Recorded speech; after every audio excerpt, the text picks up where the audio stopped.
Ce sont de telles images qui représentent le mieux le Tibet, un endroit où l'on peut trouver des moines drapés dans leurs robes rouges et des fidèles pratiquant leurs croyances religieuses dans quelques 2000 sites bouddhistes.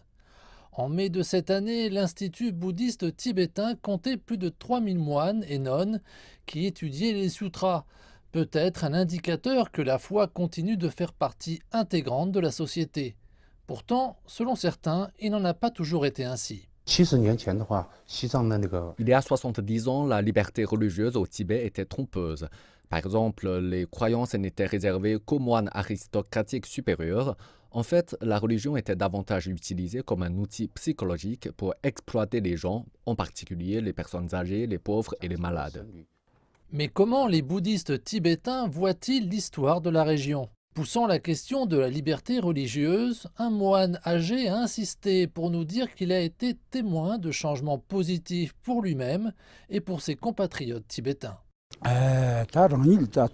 Je suis un moine âgé et un travailleur religieux. En observant cette année le 100e anniversaire du parti et le 70e anniversaire de la libération du Tibet, ici au Tibet, les dernières décennies ont vu des changements substantiels. Des millions de serfs ont été libérés et profitent d'une vie heureuse.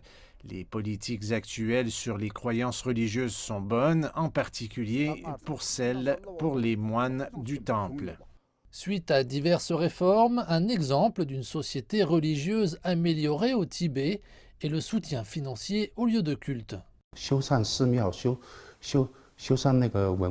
La restauration des temples et des reliques culturelles a commencé en 1984 avec des fonds successifs de 7,7 milliards de yuan.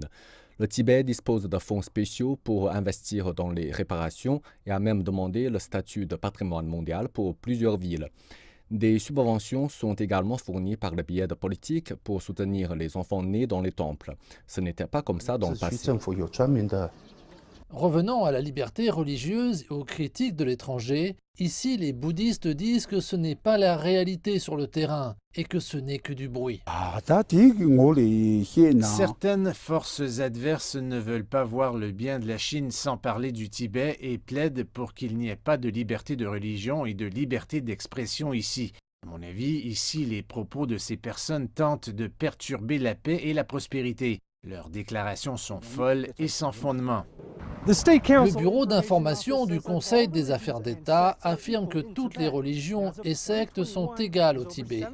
En 2021, on comptait plus de 1700 sites destinés aux activités bouddhistes tibétaines, avec 46 000 moines et nonnes.